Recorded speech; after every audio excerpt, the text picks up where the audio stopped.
The things I'm going to show you to apply the business really don't matter if you're not strong mentally. They really don't, okay? This is the mental part of the business because the industry that we're in is 90% mental. It's only 80% mental. It's only 20% work. Now that doesn't mean that you don't have to work the business. I'm talking about most of the things that you're going to have to overcome are the things that you've been taught over the past 40, 60, 20, 10 years. Those are the things that are going to keep you from succeeding. What you need to do is understand that the first thing you need to come in the game with is an abundance mentality. An abundance mentality, not a scarcity mentality. Most people come into the business and the first thing they do is they think of all the reasons they can't succeed. You know, Brian, I'm busy. Brian, I'm in school. Brian, you don't understand. I already have 2 jobs. I don't have $200. And I say, stop. I work 2 jobs. I don't have $200. Something's wrong. You see what I'm saying? See, you were taught that the first thing you do is make excuses for yourself. That's a habit that we have in America. We make excuses for why we can't succeed. Brian, I got 2 jobs, so I'm busy. That's the problem. One job didn't work, so you picked up another one. That's the problem. The solutions that society teaches you, and I'm not knocking people with 2 jobs, don't misunderstand that. I'm saying network marketing takes a different kind of what? A different kind of attitude. Brian, I'm busy. That's the problem. We want busy people. We need people who are busy. Busy people are the people who get things done. So when people come in a network marketing company or open up a business period, the first thing they do is tell you what they can't do. I don't like those meetings. I can't get on those conference calls. I got kids. Let me ask you guys a question. When is it a convenient time to get successful? When is it convenient? When does the Red Sea just part and problems go to the side and success is just easy to get to? It's not a golden road to the top of anything. Ask any doctor, I don't care if it's PhD or MD, was getting the education or getting the practice open, was it easy? Of course it's not easy. Nights and nights and nights and nights of study. The thesis, the continued education, the board certification, then trying to get your clientele up, then probably fighting with the insurance companies, and all the different things that you have to do to get not just network marketing, any business off the ground. Write this down. Being a business owner is not easy. It's not network marketing, people. It's owning a business, period. I don't care if you own a clothing store. I don't care if you own a Burger King. I don't care if you're a broker and you're a realtor and you got 17 people that report to you. Anytime you're in business, it's not easy. So the first thing we got to do is get you to understand business is not easy. That's why everybody doesn't own one. See, believe it or not, and keep this in context, having a job is easy. That's the easy part. That's why most people have it. Because think about it. Once you get it mastered, all you got to do is show up every day and do the same thing every day. Like, man, this is easy. But you got to get into a rhythm. It's easy. Who know how to ride the clock? We know how to ride the clock. I got to roll the clock like it. I'll be there 8 hours. If you really ask me what I did, keep it real. I really didn't do much today. I worked on a project I've been working on for 2 weeks. Put the folders, I straightened up my office. We know how to ride the clock. A job is really easy. And you know what? Your employee knows that 80% of us are just riding the clock. There's certain structures that have to stay in place in order for this thing to work. And a job is one of them. You have to have people that work and don't own businesses in order for the people that maintain and control the money to stay in positions of power. So I'm not getting into a conspiracy theory. I'm simply saying you got to change the mentality and say, you know what? Why is it that 3% of the population controls 90% of the people? There's a reason for that. Why is it that 65% of us will die below and leave our families below the poverty line? There's a reason for that. The structure in which we are raised is not designed for you to get wealthy. It's designed for you to feel comfortable. Make sense? So what network marketing says is, you know what? Let me do something different. I'm going to invest a little money. And I have an existing system in place where thousands of people can invest a little money. And I get a small percentage of hundreds and thousands of people. As long as the product works, then your group will flourish. People really misunderstand network marketing. But you know why? Because of these roadblocks. See, this is what people will do. They bring their past experience and education to a new business venture. Now, when you got your job, let me ask you a question. Did you do that? No. See, we got our job, we tell them, you know what, I mean, think about how well behaved you were on your job interview. How well behaved you were. You were Mr. or Mrs. I'm a great leader, I take charge, and when situations come up, I'm a multitasker, I'm good at this, I'm probably the best you'll see at that. And then you tell your boss all that good stuff. And then you'll come in here and become a little 2-year-old. Everybody's telling me no. My group is dying. The product doesn't work. I don't have faith and belief in myself. But then when you're trying to get a job, you turn it on. You know what I'm saying? But when it comes to your business, you find every excuse in the world why it won't work. You know what that is? That's your emotions. I'm going to tell you something. And you can write this down. Your emotions will keep you broke. Your emotions will have you broke. Your emotions will have you broke. And in a situation where you will become great at making excuses. And a person who is great at making excuses cannot excel in anything else. Just think about it. You good at making excuses. So when you good at making excuses, it's easy to excuse your way out of anything. The universe don't care about your excuses though. Let me tell you when emotions kick in. And I want y'all to always remember this. Emotions kick in when you're not busy enough. Because when you're busy, you don't have time to get emotional. Think about what I'm saying. You own a traditional business. And the best way to sometimes explain things is to put people in traditional business. Because network marketing is not traditional. You're in a traditional business, okay? We'll use Dr. Kirkman. Dr. Kirkman has a practice, okay? If the customers that are signing in are starting to wrap around out the door, and his significant other or family member calls with some drama, he ain't even got time.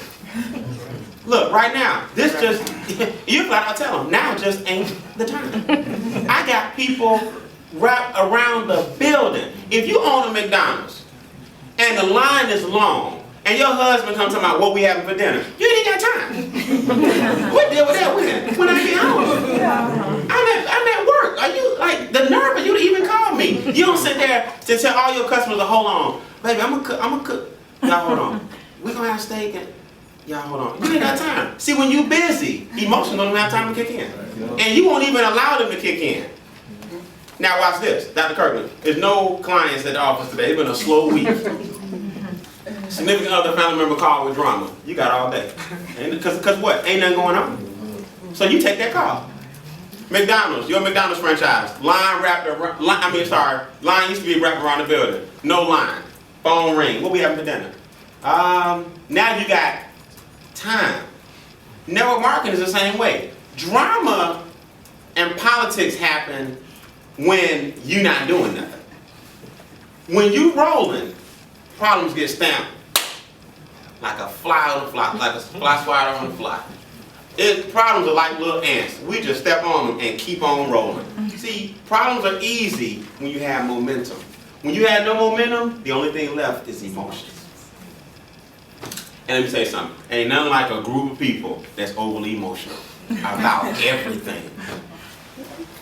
That's why a lot of my friends call me with their problems, because I know how to calm down. I'm like, first of all, calm down, okay? Let's relax. Let's get all the facts first. All my friends do that. I'm just noticing they all come in, Brian, I need a voice of reason. I'm like, what's going on? And then by the time the conversation is over, one or two things gonna happen. Either I'm full of drama because I've absorbed all your drama, or you full of calmness. And I usually win. Because I'm good at it. I've learned how to control my emotions. I just can't let a whole bunch of outside stuff affect my business. Because things are going to happen anyway. That's why it's called life. The person who succeeds is the person that can handle the most drama and still hit the top. Write this down. I must gravitate toward my goals and navigate around my obstacles. That's what you got to do. So you got to be able to sidestep them obstacles. Boom, sidestep, boom. They coming, but as long as you sidestepping and moving forward, it's okay. Because the problems are coming, but you got to sidestep the problems. I must gravitate toward my goals, but navigate around my obstacles at the same time. Because I tell people straight up, I said, look, hitting the top of this company is not going to be easy. But is anything worth, think about it, you think you're going to make millions of dollars and it's just easy? That's called a lottery. That's why there's only a few. So I don't mind the drama and the problems and the politics that come with it as long as it's worth the journey. You lose sight of it though when you got a whole bunch of this. So the first thing I do when I get in business, I say, all right world, I know they're coming. Here come the problems. Come on. Because here they come. Because now you got a new venture. So now, not only do you have new problems, you got the old problems that you had within yourself you got to work out. And that's what nobody wants to do. Nobody wants to look at the mirror and go, you know what? I am stubborn. I am hard-headed. I do have an ego. I am not coachable. I do give up easily. Nobody wants to do that. See, that's what I did. I said, you know what, Brian?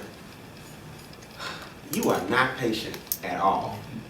You know what? You got a temper. You need to calm down. You know what, Brian? You'll snap on somebody in a minute. And in the people business, you can't do that, man. You can't snap on people. Well, I would snap. I would fire off on you. Because you got to understand, I was just tired of being broke, man. It's all good and bored out. I was just tired of being broke. I just got tired. I just got fed up. I was tired. You got to get to a point where, you know what? None of y'all have really worked the business for 90 days straight with anger. That's how you got to do it. Because what will happen is you'll clear so many things out your path. And the journey starts looking so much better when you go, you know what? If you're not on my path and you're in my way, I'm just going to steamroll you for about 90 days. I'm sorry. And you can always come back and patch up and apologize to everybody later. They're going to be at the same parks and recreational centers doing the same stuff anyway. That's what y'all don't understand. You got to get mad at yourself and repel anything that has nothing to do with people getting into business. My family loves me, but my mother's not in the business, my dad is not in the business, my brother's not in the business, I'm the youngest of 4. None of my siblings are in the business, my best friend is not in the business. Write this down. What does that have to do with me? Nothing. Just because your loved ones don't support you does not mean that you can't succeed. But what we do is we let emotions kick in, and we let the fact that our loved ones don't support us dictate how we behave. Now let me ask you a question. Do you support everything your loved ones do? Then guess what? It's their turn. You see what I'm saying? See, we understand it when we don't support what our loved ones do. Because we have a strong stance and we have an opinion about what it is they're doing. I don't just mean business. Anybody ever had a family member where you're not really fond of the spouse? The other person, you gotta raise your hand, y'all. Okay, sorry. Alright. Anybody ever had a situation where your loved one may have made a business decision or a personal decision, and let's just put it this way. You supported them, but you knew it wasn't necessarily the right decision. You wouldn't have made that decision, right? Well, guess what? They are doing what you did just in other arenas. They love you, but they just aren't supporting your business. But let me ask you a question. What does that have to do with you? See, the way I look at it, I keep life real simple. I just live my life by a certain motto. Drama-free, stress-free. And I don't stress myself or let stress kick in business just because a certain group of people can't see my vision. See, I've been exposed to things that they have not been exposed to. So my vision is a lot bigger. I've been to, what y'all sitting there right now, I've been to thousands of these. Thousands. I can't even count how many little 45 to 50-minute trainings I've sat in like y'all doing right now. Big seminars and conventions, oh my God, thousands of dollars spent in trainings, seminars, working on my mind, developing myself. So I've been exposed to more than them, so I can't expect them to think like me. All I'm saying is I understand people. So I said, you know what? I just got mad. I said, you know what? I'm going to try greatness for once. I know what failure's like. Doing nothing. Let me try greatness. And then once I got there, I liked it. And that's why I choose to stay. Don't be afraid to succeed, people. I understand that your friends and family can be the detriment of your success. I understand that. It doesn't mean they don't love you. It doesn't mean they don't support you. It doesn't mean they don't want you to succeed.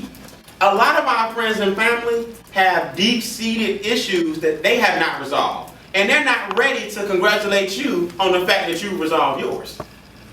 But their emotions are involved because you showing it to them.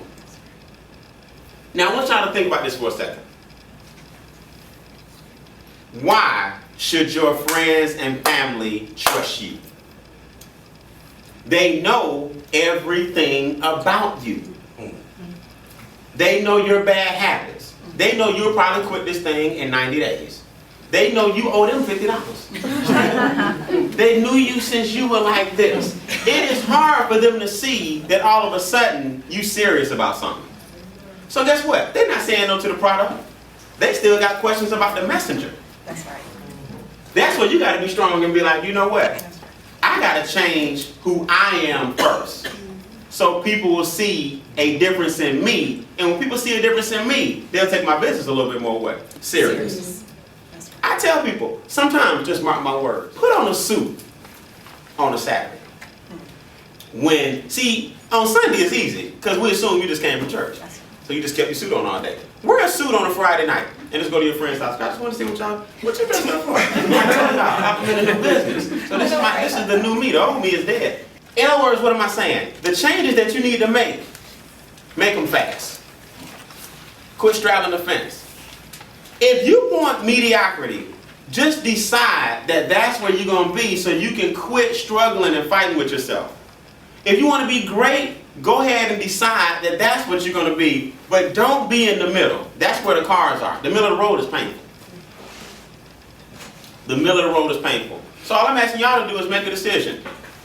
Look, new people, you know your current financial situation. You know what it looks like. Am I right or wrong? You know how long you've been doing it. Am I right or wrong? You know that if you keep doing what you're doing for the next 10 years, what you did for the last 10, where will you be then? So what I always ask people is, what you got to lose by giving something different a try? You know what same did. What's wrong with different? The money is in the unknown. The money is not in the known. The money's somewhere that you have not discovered. The problem is you comfortable with what you've discovered. And I always tell people, I'm just straight with people, everything around you is changing. Everything is changing. As we sit here, you're getting older. Anybody with kids will tell you, they'll show you fast. How old are you getting? Like, 10. I just had you. Yeah, that was 10 years ago. Just don't feel like it, does it? You got to have some kind of measuring stick sometime. That was 10 years ago. Yep. Now let me ask you a question. Where were you before he was born? Where are you now?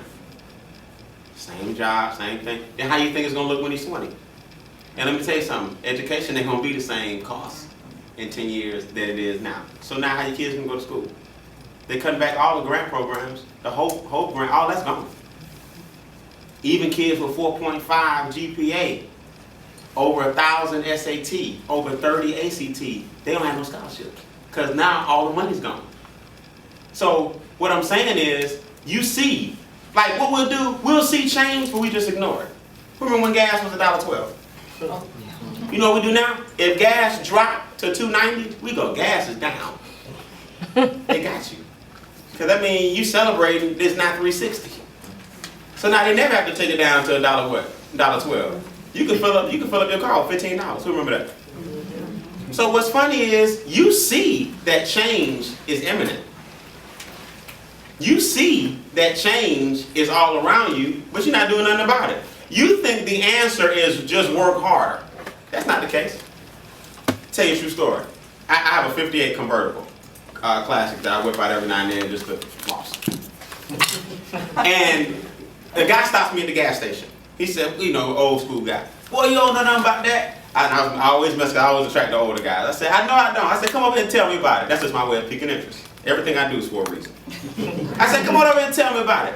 He said, man, he started reminiscing, went through, his daddy had one. And he said, man, do you know how much this car was back in the day? I said, how much? He said, man, this car cost $2,500. He said this, and he said, you know what's funny? That was a struggle. Only the elite had these. So I said, what? And now it's something I know, but it's just tripped me out here in an old school guy. He said, man, he said, what's your name? I said, Brian. He said, Brian. Because he was at the gas station. He said, do you know back then it was just as much to fill up this tank as it is now? In other words, inflation don't change. This car was expensive when it was $2,000. This gas was expensive when it was 80 cents. So to them, it took $10 to fill up. That was a lot. I said, are you serious? I'm up here, the thing approaching 62. That thing is 62, 63, 64. He said, man, back then, that was $2. But it was still what? High. What am I saying? The only thing going up, if you don't make a change, is inflation.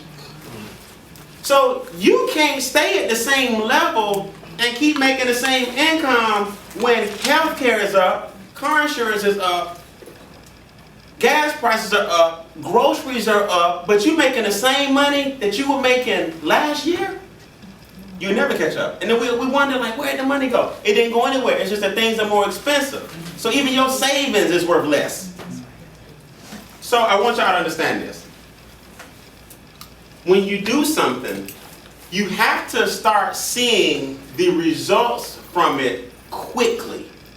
Because that's the only thing that keeps you what? Going and motivated to keep going. When you come into business and you do everything with a scarcity mentality, I don't know anybody. What are people going to say to me? What if they tell me no? Then what you're doing is you let this law kick in. And now it's been 2 weeks. It's been 2 months. It's been 9 months.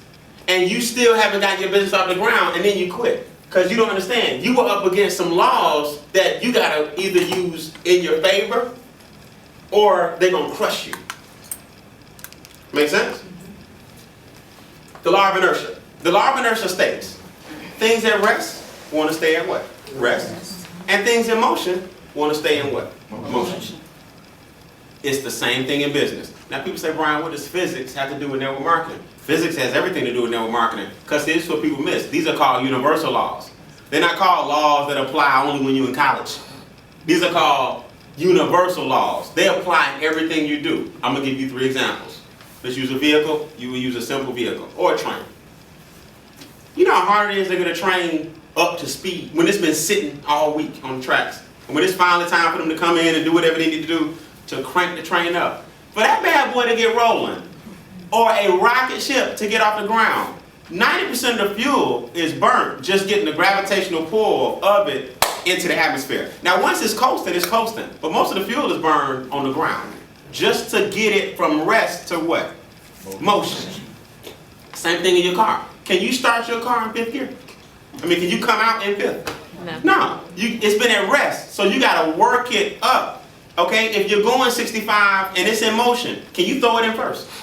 No, your transmission will be on the highway. Are y'all with me on that? Things in motion want to stay what? In motion. Things at rest want to stay at rest.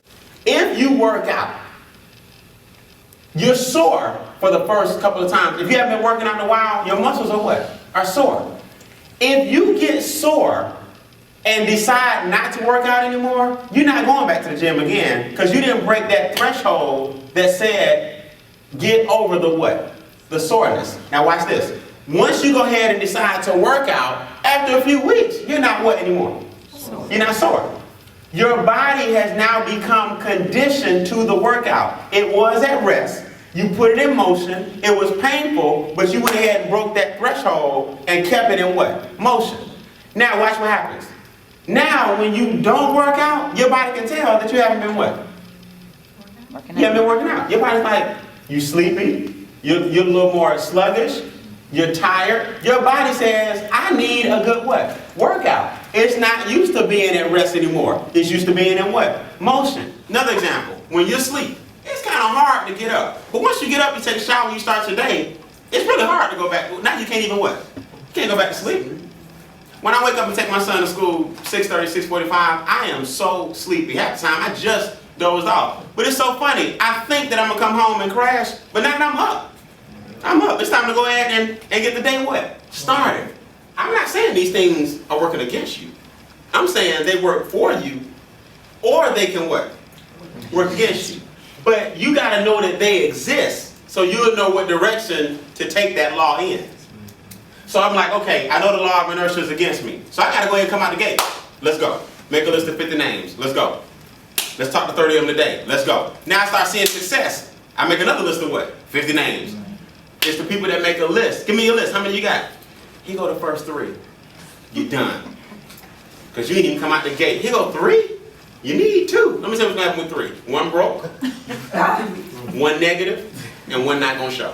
If you start with 50 names, 13 are broke, 7 don't show up, 7 are not interested. We haven't even really touched but half. We still got a long way to what? To go. Because I started off, I gave myself a better chance at winning by coming in the door with higher what? Numbers. When people come in with low numbers, I'm telling you now, they won't last 2 weeks. Because they didn't even give you enough of a crop to go through the numbers with. Now where are we? Now this law kicked in. And you know, now that this law has kicked in, the law of inertia, guess what's kicking in next? The law of diminishing intent. Because you didn't get out the gates fast, so now you losing what? Belief. Now you start thinking all your friends and family are what? Right. And now you a big bundle of what? Emotions. See how they work together? See, since you didn't come out the gates fast, you slowed down. Then when you slow down, your friends talking about nah. Now your friends and family talking about nah. We told you. Now you're a big bundle of emotions and you can't shake it. Let me show you what successful people do. Successful people come out the gates fast. Boom, law of inertia don't even get a chance to sit in on us. Make sense? Now when you come out the gates fast, your goals start looking a whole lot what?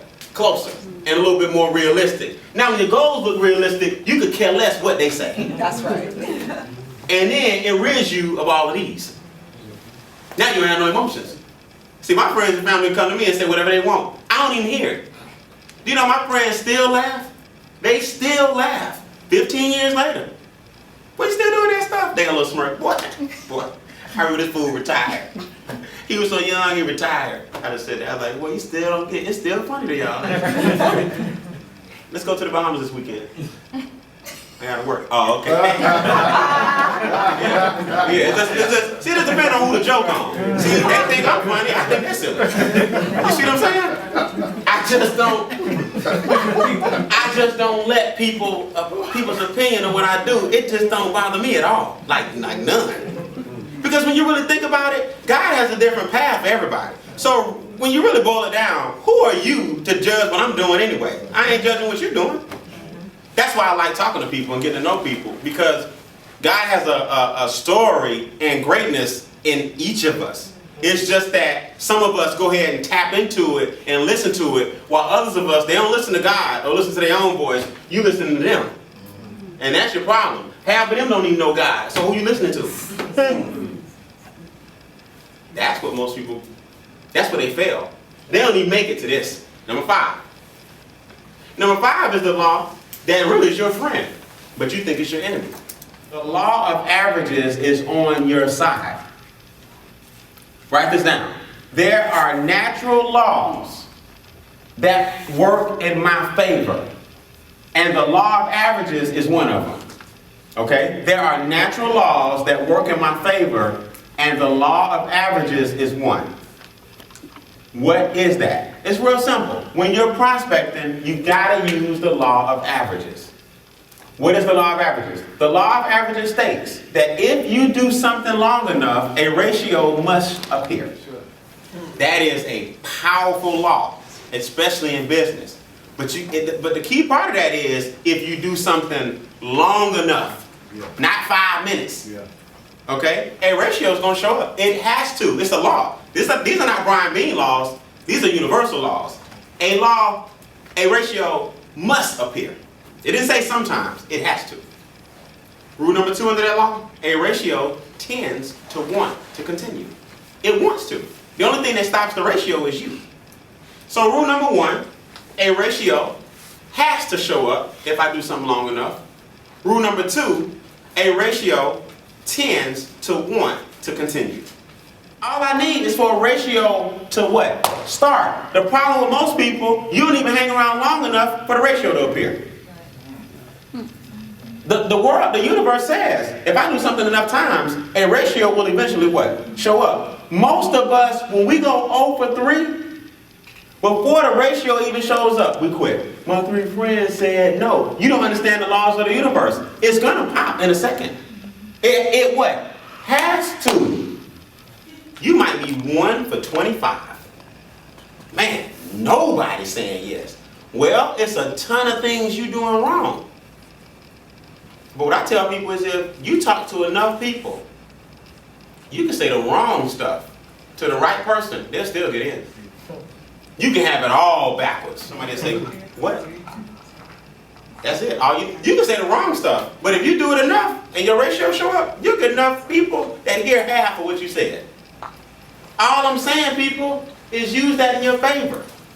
This is the only business where you cannot go out of business. Because people's circumstances are always changing. Think about that. Think about what I'm saying. That's the beauty of network marketing. People's circumstances are always changing. 20,000 people just got fired somewhere.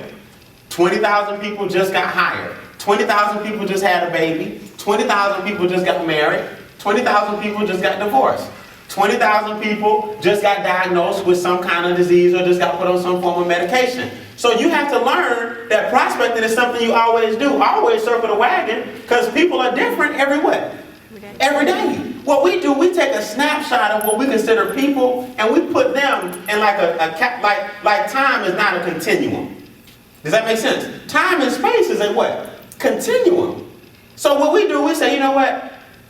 Today, everybody said no. And then we act like that's just how things are going for the rest of our lives. What? Do you know tomorrow is a new day and 2 of the people that told you no just got a pink slip? Mm-hmm. It may not be tomorrow literally, but people's lives are always what? Changing. We got so many bad habits that they become automatic. Procrastination is automatic. It's just something you do. I know people who get prepared 2 hours early and they're still late. It's just they will find a reason to be late. You left the house and you'll go back to be late. Because some people just don't operate well on time. That's a bad habit. You feel better when you're under pressure. It's a bad habit. I know people who collect junk mail. You go to some people's houses, mail stacked up this high. I go to Rex house all the time. I don't judge people. One thing about me, I'm non-judgmental. I don't judge you. I just say, man, you got a habit of just keeping stuff. You know what I'm saying? You look at some of the dates. These bills been paid for 6 months. You still got the old phone bill. Bad habits.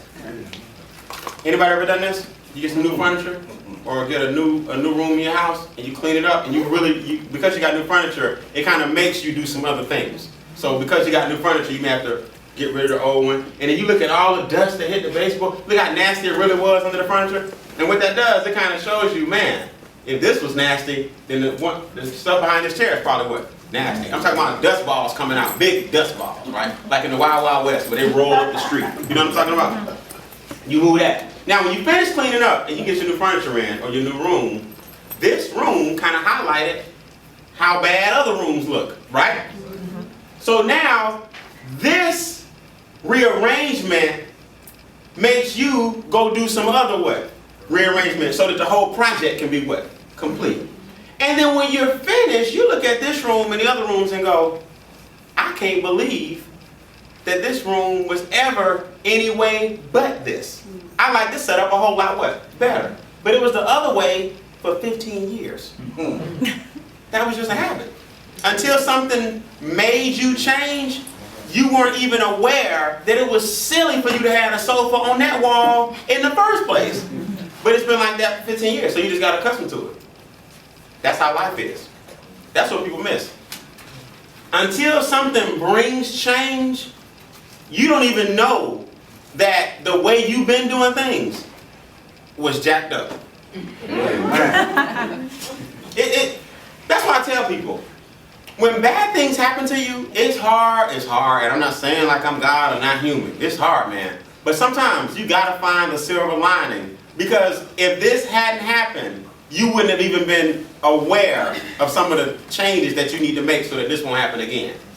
So the adversity is really what makes you a better person. I know it sounds, and I hate cliches. That's why you never will hear me say them. But I know that sounds like a cliche. But it's really only in that adversity where some changes are happening that you grow. Because think about it, if everything was just cool and smooth and angel free, then you would have no need to make any changes. So you got to say to yourself, when things get tough, okay, something got me to this point. I got to get up out of this somehow. But I'm just trying to figure out right now. Sometimes you can't see it. You're like, God, I don't know what the lesson is, but I know you're going to show it to me. I just don't know what it is right now. And in the end, you end up seeing the lesson.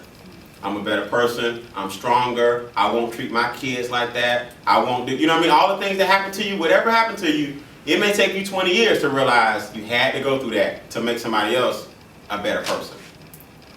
But I'm going to tell you right now, your habits don't care nothing about it. They just do what you tell them. Good or bad.